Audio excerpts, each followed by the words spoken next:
서울 같은 경우는 어떤 특징이 있냐면 거의 대부분의 시설이 하수하고 우수하고 이렇게 복합적으로 되어 있는 거예요. 네. 그럼 무슨 말이냐면 빗물하고 하수하고 섞여 있으니까 유기물이 더 쌓이고 그러면 썩고 더 쌓이고 그런 데서는 이제 비가 많이 오면 넘치는 거죠. 강남도 정확히 그런 곳이고.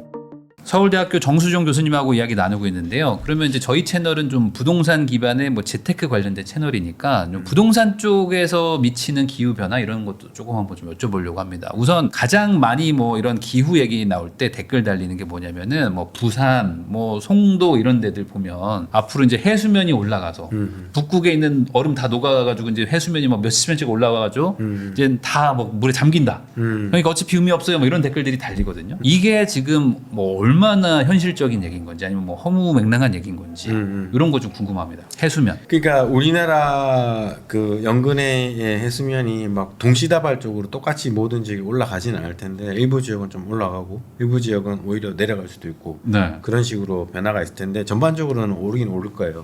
근데 이제 문제는 어디서 가장 큰 피해가 나타날 거냐라는 건데 근데 새로 짓는 뭐 해안가에 뭐 신항만이라든지 신도시라든지 이런 것들은 사실은 지을 때 우리가 기후변화 영향평가라는 걸 해서 어느 정도 이런 것들을 대비를 하게끔 미리 좀 해놨군요. 예. 근데 과거부터 그냥 자연스럽게 있던 데들은 취약해질 수 있죠. 왜냐면 이제 우리가 사람들이 약간 놓치고 있는 부분이 우리가 이런 거예요. 해수면이 3cm 올라갔다. 근데 이게 중요한 게 아니라 이 3cm 올라갔을 때 이게 만조가 되고 간조가 됐을 때 만조가 됐을 때 3cm가 아니라 더 올라가기 때문에 이게 이제 얼마나 영향을 미칠 거냐. 그러니까 이것도 변동성이 더 커지거든요. 네. 이런 영향이 더해지면 사실은 여기는 잠길 거라고 예상을 안 했는데 왜 잠기지?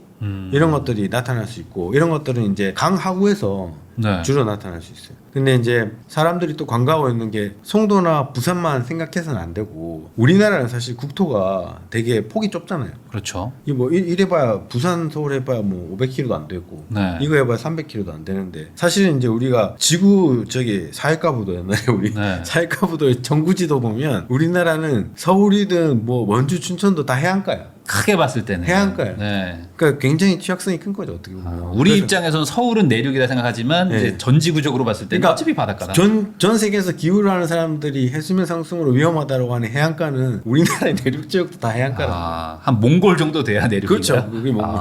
그렇구나. 그러면 우리나라는 지금 되게 취약한 거네요. 우리나라 취약하죠. 그러면 실제로 그런 것들을 얼음이 녹거나 그러면은 이 현실적으로 이제 부동산 쪽에 막 피해가 오는 거는 아무래도 우리가 말하는 어떤 해안가 쪽에서 먼저 올까요? 그러니까 꼭 해안가에서 먼저 올 것 같지는 않고 그 지금 보면 저는 지금 우리가 말하는 그 흔히 말하는 내륙 지역에서 좀 더 이제 큰 변화들이 나타나고 있잖아요. 왜 그러냐면 우리가 뭐 사과도 얘기하고 뭐 어떤 동물도 얘기하고 하는데 실제 내륙 지역에는 변화가 지금 급격히 진행되고 있어요. 근데 예를 들면 우리가 지금 결국 부동산에서의 매력을 가지려면 거기에 뭔가 입지 조건이 좋아야 되는 거예요. 사람들이 살기 좋다거나 뭐 예를 들면 반도체 공장은 물이 풍부해야 되고 막 이런 다 조건들이 있는데 그럼 항상 보면 그런 기후학적 요소들을 고려할 수밖에 없는데 지금 이제 극단적으로 그게 나빠지는 지역들이 하나씩 발생하고 있어요. 예를 들면 몇 년 전에 전라도에서 엄청나게 역사적인 가뭄이 되고 근 한 달 가까이 물 공급이 안 됐는데 만약에 그 서울 한복판에서 그런 일이 벌어졌다면 저는 굉장히 그때의 어떤 그 지역의 그런 국민들의 반응보다는 훨씬 더 거칠었을 것이다. 한강물이 마를 수도 있다. 예를 들어. 한강물이 마르지 않겠지만 뭐 어쨌든 그런 수위가 막 내려간다거나. 그래서 그 다음에 강원도에 몇 년 전에 산불이 나서 일주일 동안 모든 걸 다 태워버렸는데 그런 산불이 뭐 김포나 일산에서 났다. 그게 똑같이 거기서 나도 못 꺼요. 왜냐면 그 강원도도 불이 났을 때 사람들이 못 껐거든요. 뭐 공무원 다 동원하고 헬기 띄우고 결과적으로 못 껐는데 일주일째 비가 내려가지고 꺼준 거예요. 그 자연이 살려준 거죠 어떻게 보면. 근데 그런 산불이 만약에 서울의 서편인 일산이나 뭐 파주에서 났다 그러면 아마 엄청난 피해를 입었을 거예요. 근데 그거를 우리가 이제 그런 것들이 이제 어느 지역이 그런 이상기후에 취약해질 거냐라는 거는 사실은 입지에 굉장히 중요한 요인이 되는 거죠. 뭐 우리나라 국토계획 같으면 여기에 새로운 뭐 주택단지를 만들어도 되는지 산업단지를 만들어도 되는지 용수 공급은 되는지 여기에 뭐 저기 폭염은 안 올 것인지 뭐 이런 것들이 정확히 판단이 안 되면 사실은 이제 이 부동산이란 거는 뭐 산업단지뿐만 아니라 건물 같은 거 인프라는 초기 자본이 많이 들어갔잖아요. 그 나중에 옮길 수가 없으니까. 그러니까 굉장히 신중해야 되는 거죠. 앞으로. 그러면은 지금은 우리가 아직 체감을 잘 못하는 것들도 있지만 이제 조금만 지나도 이제 여기다가 원래는 뭐 반도체 산업단지를 만들려고 했는데 물이 갑자기 뭐 가물다든지 말라가지고 옮겨야 되는 상황. 그러니까 뭔가 그런 입지나 어떤 교통이 아니라 이제는 기후 때문에 뭐가 선택을 바꾸고 그래서 지금 이제 우리가 국제적으로 등장한 규제 중에 보면 이제 비재무 공시에 이제 기후 공시라는 게 나오고 있거든요. 그 기후 공시가 그 기후 리스크 앞으로 내가 가진 이 업장에서 얼마만큼의 단기적으로 장기적으로 기후 변화 피해가 발생할지를 파악해서 투자자들이 볼 수 있게 공시하라는 거예요. 그러니까 이런 게 생겨났잖아요, 제도가. 이게 이제 우리나라 2년 유예를 시켰지만 이미 유럽과 미국에는 작동을 하고 우리나라 모든 상장사 다 해야 돼요, 이제. 그게 이제 그 규제 중에 하나가 된 거죠. 그러니까 결국에 진짜 생각보다 훨씬 더 좀 가까이 있네요. 어떤 이런 기후 변화의 문제 같은 게. 그러면 또 이런 거 좀 궁금한데 요즘에 뭐 한강뷰 해가지고 이제 강변에 살면서 뭔가 이렇게 뷰가 좀 뻥 뚫려 있고 이런 것들 되게 좋아하시잖아요. 그러다 보니까 이제 영구 한강뷰 해서 아예 한강에 딱 붙어 있을수록 뭐 집값이 비싸고 막 그러거든요. 근데 이게 뭔가 좀 기후의 변화가 생기면 어떤 분들은 이제 이거 한강 주변에 뭐 큰일 난다, 막 범람하고 이런다 이런 얘기도 있는데 이런 거에 대한 우려는 어떻게 생각해야 될까? 그러니까 우리가 여름철에 이미 보고 있잖아요. 집중호우 왔을 때 비 많이 오면 지금 한강 고수부지 다 잠기잖아요. 그러니까. 근데 한강 고수부지 잠기는 쪽은 이쪽에 이제 뭐 강남이나 송파 이런 데는 괜찮겠지만 하구 쪽에는 더 많이 잠기거든요. 그런 데는 앞으로 더 취약해질 거라고 봐요. 그러니까 그 하구 쪽에 해수면 상승하고 뭐 만약에 상류에 비가 많이 왔다 이렇게 돼버리면 그게 만약에 동시에 걸리면 하구 쪽에 있는 일반 저지대는 뭐 김포 쪽은 다 잠길 수도 있죠. 그러니까 강변이 지금 뭐래서 여러 가지 특징이 있겠죠. 입지란 건 뭐 경관에서는 너무 좋겠죠. 뭐 제가 거기 집이 없어서 그런 건 아니고 지금 거기는 내가 볼 때는 이제 미래지향적으로 봤을 때는 사실은 굉장히 취약한 지역이 맞죠. 그러면 이제 앞으로 거기 이제 하천 정비를 한다든지 뚝을 더 쌓는다든지 뭔가 조치를 하겠지만 지금 이 상태로 놓고 봤을 때는 그렇게 막 좋다라고 보긴 힘들 것 같아요. 그럼 혹시 그런 것도 있나요? 우리나라가 뭐 물 부족 국가가 아니다 뭐 이런 얘기도 있잖아요. 그러다 보니까 이제 우리나라 뭐 물에 대한 걱정, 뭐 특히 뭐 물이 뭐 더럽고 뭐 이런 거에 대한 걱정을 잘 안 하는데 외국은 막 뭐 석회질도 많이 나오고 막 하지 않습니까? 우리는 뭐 물은 그냥 뭐 당연히 쓰는 거다 이런 생각하는데 뭐 이게 엄청 가물어진다든지 반대로 뭐 물이 뭐 너무 많아가지고 이제 내륙 지방부터 막 문제가 생기고 이런 일들도 앞으로 일어날 수 있다는 건가요? 일어나죠. 일어나고 있는 거죠. 그런 것들이. 그러니까 좀 극단적으로 얘기하면 물은 사실 좀 충분히 가지고 있는 게 좋지 않겠나. 왜냐면 그게 물로 되게 중요한 역할을 하는 게 우리가 좀 복잡하게 얘기하면 생태계가 순기능을 할 때 제일 중요한 역할이 지금 인간이 배출하는 탄소의 반 정도를 자연 생태계, 그리고 육상 생태계는 특히 한 30% 정도. 그러니까 우리가 막 인간들이 100톤을 배출하면 30톤은 그래도 이 나무나 풀, 토양 이런 애들이 자연적으로 해결해 주는데 얘네가 제 기능을 발휘하려면 제일 중요한 게 물이 충분히 있어야 되겠죠. 근데 예를 들면 어떤 상황이냐면 지금 계속 평균 기온이 올라가잖아요.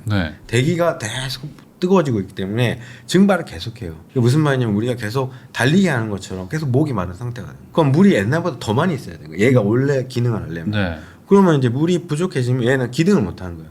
그러면 이렇게 기능을 못하다 보면 점점 기능을 잃다가 소실되고 아예 소멸하거든. 없어지거든. 그러면 이제 사막화. 그게 사막화예요. 그러면 물이 충분하지 않기 때문에 벌어지는 거죠. 그러니까 지금 그렇게 생각해 보면 물은 충분하게 있는 게 좋죠. 다만 이제 홍수나 이런 것들 생각해 보면 관리를 잘해야 되죠. 그러면은 이런 어떤 해수면 상승 이게 우리나라에는 가장 좀 바로 앞에 온 위기 뭐 이렇게 봐야 되는 건가요? 아니요. 다른 게 더 해수면 상승은 사실 조금 여유 있는 위기고. 이건 여유가 얼마나 있는 거예요? 뭐 예를 들어. 그거는 모르겠어요. 제가 함부로 얘기했더니 해양학자들은 혼날 것 같은데. 그래도 뭐 한 10년, 20년 이상은 좀 뭐. 그 정도는 충분히 여유가 있을 것 같아요. 근데 막 한 50년 뒤 얘기 이런 건 아닌 거죠? 그런 건 아닌 것 같아요. 근데 이거보다 더 급한 게 있나요? 기본적으로 지금 기온이 올라가고 이 비가 오는 변동성이 커지는 거는 지금 굉장히 우리가 대비를 해야 되는 거죠. 계속 기온이 올라가는데 예를 들면 기온이 올라가는데 물이 부족하면 방금 말한 것처럼 가뭄만 오는 게 아니라 이게 얘네가 또 폭염을 더 강하게 만들어요. 그러니까 연쇄적으로 지금 이걸 우리가 복합재해라고 그러는데 재해가 하나만 나타나는 게 아니라 연쇄적으로 자꾸 터지는 거예요. 이 모든 출발에는 기온이 올라가고 있고 물이 너무 많거나 적거나 하는 이 상황이 문제라서 이걸 우리가 어떻게 컨트롤할 거냐가 굉장히 중요한 거죠. 이게 다 모든 것들을 일으키고 있으니까. 그러면 이걸 어떻게 해결하려고 우리나라가 뭐 하고 있는 게 있나요? 뭐 댐을 더 막 짓거나 뭐 뭘 해야 되는 건가요? 그러니까 댐을 지으려고 하시는 것 같아요. 댐도 있고 그다음에 만약에 비가 많이 오는 걸 대비해서 이제 지하에 이제 빗물 탱크 그런 것도 만들고 이제 하수도 재정비하고 물이 모자랄 걸 대비해서 댐도 만들고 그다음에 이제 폭염에 대해서 사람들이 이제 취약성이 커지니까 그런 것들을 지원하기 위해서 적응 사업이라서 뭐 어떤 취약 지구에다가 이때 냉방 장치를 보급한다든지 계속해서 모니터링을 한다든지 그다음에 이제 그런 취약 시설에 쉼터 같은 걸 더 만든다든지 직접적인 인체 피해를 줄이려고 하는 것들이 많이 진행되고 있긴 하죠. 그러면 요거 한번 좀 여쭤보겠습니다. 이게 항상 그 기후 얘기 나오면은 이제 댓글 같은 거 보면은 이제 항상 이제 강남역 맨날 잠기고 이제 항상 저지대 침수 이런 거가 이제 떠오르잖아요. 그러다 보니까 부동산에 이제 관심이 있는 분들이 보시는 거는 저지대라고 하는 그 지역들이 몇 군데 있습니다. 그런 데들 이제 집 사면 안 된다 뭐 이런 얘기들도 있어요. 그러니까 저지대 침수 이런 것들은 해결이 가능한 부분인 거죠. 지금 저는 이제 그 빗물을 연구하는 사람 아닌데 저희가 이제 온실가스를 연구를 많이 해요. 그래서 이제 보면 하수구를 많이 들여다보는데 그 이유가 거기 메탄이라는 온실가스가 또 있거든요. 아 그러네요. 네, 그래서 이제 그게 중요한 역할을 하는데 왜냐면 이산화탄소 하면 중요한 게 메탄이고 하수구에서 나오는 메탄은 우리가 이 온실가스 배출량으로 산정조차 안 하고 있는 거라서 썩으면서 나오는. 네, 그러니까 놓치고 있는 온실가스인데 근데 그걸 하다 보니까 서울 같은 경우는 어떤 특징이 있냐면 거의 대부분의 그 시설이 하수하고 우수하고 이렇게 복합적으로 되어 있는 거예요. 아, 네네. 그럼 무슨 말이냐면 빗물하고 네. 하수하고 섞여 있으니까 이게 유기물이 더 쌓이고 그러면 썩고 더 쌓이고 그러겠네요. 그러니까 이제 그런 데서는 이제 비가 많이 오면은 넘치는 거죠. 네. 그런 데서 주로 이제 강남도 정확히 그런 곳이고 그런데 반대로 그 저희가 신시가지를 조사해봤거든요. 서울에도 이제 뭐 강동구 같은 신시가지 있잖아요. 그런 데 갔을 때는 다 분리가 돼 있어요. 그러니까 그런 일 안 나는 거예요. 네. 그러니까 이거는 다 개선 가능한 거죠. 결과적으로. 네네. 되게 간단하니까. 그러니까 그런 것들도 이제 과거에 만들어 놓은 데들은 또 이제 그렇죠, 문제가 그렇죠, 생길 수도 있는 것이고 그리고 어쨌든 이제 저지대 침수 이런 것들은 사실 뭐 토목 공사로도 이제 가능할 수도 있는 거긴 그렇죠. 한데 네. 제일 중요한 거는 아까 말씀하신 것처럼 이제 기온 자체가 올라가고 물 부족이 되고 네, 이런 네, 것들이 일상생활 자체가 못하는 지역으로 바뀐다는 거잖아요. 그렇죠, 그렇죠. 식량도 문제가 커질 것 같긴 합니다. 식량. 네. 우리나라 뭐 자급 잘 안 된다 뭐 이런 얘기도 있는데 그렇죠. 더 앞으로 농사짓기 힘들어지는 건가요? 이게 어떻게 봐요? 그러니까 우리나라 뭐 자급률이 지금 굉장히 떨어지죠. 떨어져서 이제 우리나라에서 스스로 작물을 재배하고 먹는 시스템이 아니라서 오히려 더 취약해지는 거고 뭐 우리가 스스로 다 해결할 것 같으면 밖에서 뭔 일이 벌어지든지 문제가 생겨도 우리는 뭐 우리 안에서 해결하면 되는데 지금 이미 그거에 극단적인 반대 형태를 띠고 있는데 그러면 밖에서 들어오는 것들이 문제가 생기면 우리는 바로 이제 물가에 직격탄을 맞는 거죠. 네. 예를 들어 22년인가 3년 가을에 우리 그 과자값 가격이 올랐어요. 네네. 그때 짜장면 값도 오르고 막 칼국수집에 네.